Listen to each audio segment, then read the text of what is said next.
The Choices and Challenges Forum series was developed at Virginia Tech to explore the ethical and social dimensions of science and technology.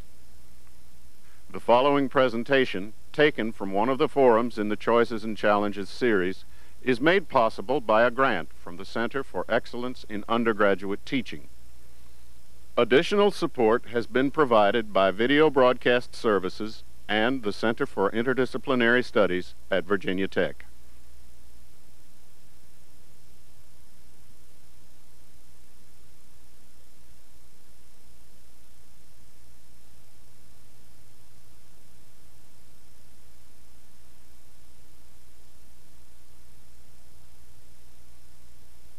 What I'd like to do is to take just a brief look at the science behind all of this. We've been talking about eliminating various menaces to our health. We've been talking about eating better. We've been talking about labeling better, all of which are very nice goals, good things to aspire to.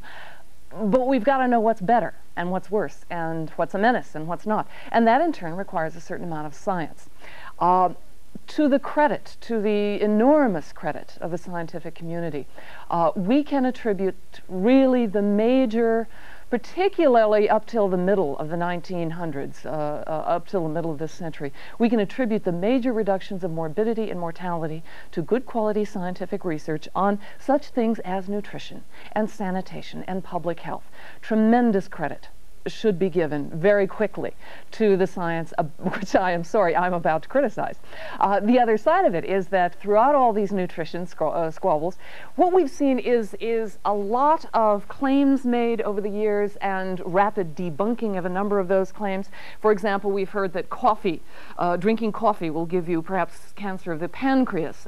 If you drink alcohol in thus and such an amount, you might be more susceptible to breast cancer. We've heard about Alar, we've heard about cyclamates, we've heard about saccharin, we've heard that the type A personality is going to render you more susceptible to a heart attack. And now we've heard, oh no, about certain of these foregoing claims. No, there really isn't such an association as we thought between coffee and pancreatic cancer, and it's not the type A personality that's going to be more likely to have a heart attack. In fact, it's the person who's angry and hostile. That's the person who's more susceptible to a heart attack. Well, throughout the science that leads up to these claims, some of which are debunked or refuted by still more science, in all of these claims, the science is affected by a couple of things. Number one, there are some major uncertainties. And number two, there are some very important value judgments that go into the scientific claims. And they enter at various phases of the science. Number one, they enter at the stage of data, and they enter at the stage of conclusions. So we're going to take a look overall then at what I call facts, fallacies, and philosophy. Taking a quick look now at the data, shall we begin with. Data, in order to call something a datum, a bit of information, believe it or not, some important values even can be involved there and some major uncertainties in our science there, because in a lot of the research that goes into the claims on nutrition and such, we can't really do quite the kind of carefully controlled scientific experiments that most of us think about when we think about science. When we think about science, we like to picture some fellow in a white lab coat in a very sterile, nice, carefully controlled laboratory, and he has maybe a group of chemicals here and a group of chemicals there, and maybe some mice here and some mice there, and this group of mice gets this and that group doesn't, and we know exactly what this group got and what they didn't get, and they are genetically the same kind of mice or very nearly the same. And so then we can, by knowing, number one, what is the input, and number two, very carefully measuring the outcomes, and number three, very carefully controlling, we can get some pretty precise causal descriptions of what causes what things lead to what results. Well, unfortunately, in many of our claims about nutrition, we haven't got this kind of precision available. For one thing, to feed human beings lots and lots of carcinogens and see how many of them get cancer is not nice. I'm in ethics, and I can tell you for sure that's not nice. That's not a good way to treat people. All right, so it's unethical to do certain kinds of controlled research on human beings. And frankly, it's also rather unfeasible. Even if it were ethically acceptable to make sure that, certain groups of human beings only ate certain things for the rest of their lives or for the next 20 years, it's frankly not very feasible to think that you can actually get enough people to go along with such a program and actually stick to such a diet so that you can really measure precisely, just exactly, who got what diet and what kind of outcome you got. So we have to use some other kinds of alternatives. And unfortunately, our alternatives for gathering data are considerably less precise. We might, for example, use questionnaires. We might ask people to keep a diary of what they eat. As we measure the outcomes of all of this, we might look at things like death certificates, medical records, things like this. Well, unfortunately, all of these data gathering methods have got their problems. For example, if you ask a woman, how much did you drink during pregnancy? She may or may not give you quite an accurate answer. It is socially not very acceptable these days to be drinking a lot, at least among people who know the risks of alcohol to the growing fetus, to admit that one has drunk a lot of alcohol. Or, for example, if you ask somebody, gee, were you exposed to asbestos when you were in the 6th grade back in school? People's memories fail. They may be trying very honestly to give you the best and most accurate answer they can, but they may not remember. And yet data like this often winds up, or at least can wind up in such studies. Faithfulness, if one is asked to keep an exact diary of everything you eat, that requires a lot of effort. And if you happen to forget, then you're rummaging through your mind to try and remember, well, gee, did I eat this? How much of that did I? Oh, shoot, I forgot about this other thing. And after a while, anybody who's tried to keep a diary will tell you it's easy to become not very faithful. If you're looking at death certificates to try and get information about who died about what, or from what causes, death certificates are notorious for being either inaccurate or incomplete or both. Lots of potential causes of death are not listed on death certificates. For example, particularly think about the early deaths from AIDS. It was socially unacceptable in many cases to list AIDS as the cause of death. So it might be pneumonia, it might be cancer, it might be something, but often the cause of death was not listed as AIDS. Well, when somebody is trying to gather data about nutrition and to draw conclusions about these things, one is, in other words, the scientist may be relying on data which is not nearly as precise and reliable as the kind of data that we often like to have in scientific research. We then, okay, in the previous slide I had the word data thumbing down to the word conclusions. Well, once we've got all these nice little tidy lists of facts, now what do? We have to draw conclusions about what things cause what other kinds of things. We're trying, in other words, to establish causality.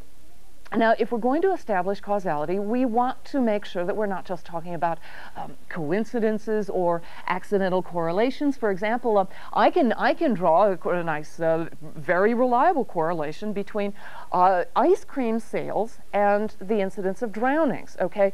Every year, I mean, it's the funniest thing. You know, as the sales of ice cream go up, so do drownings.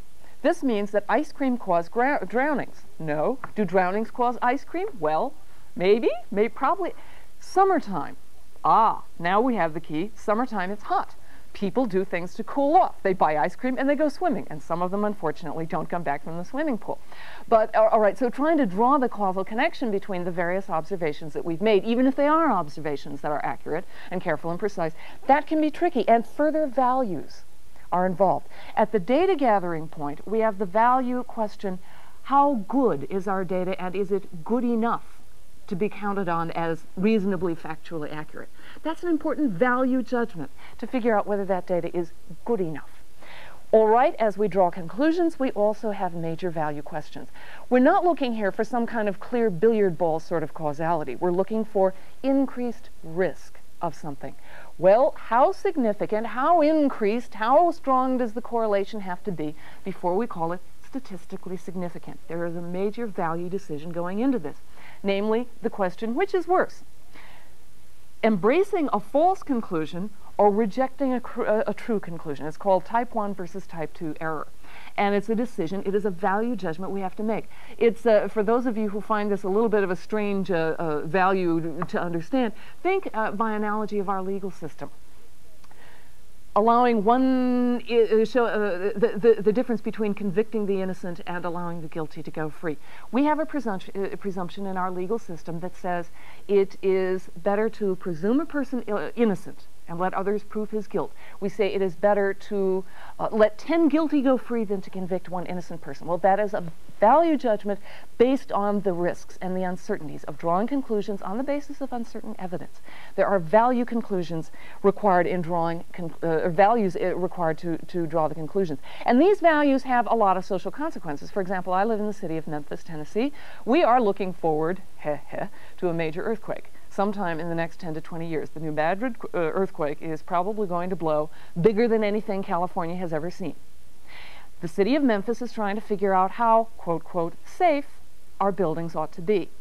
And for each one of these decisions, and it's not just a simple, quote, quote, objective scientific question of, well, how safe is safe? Well, we can just look at science will tell us. It's not that simple.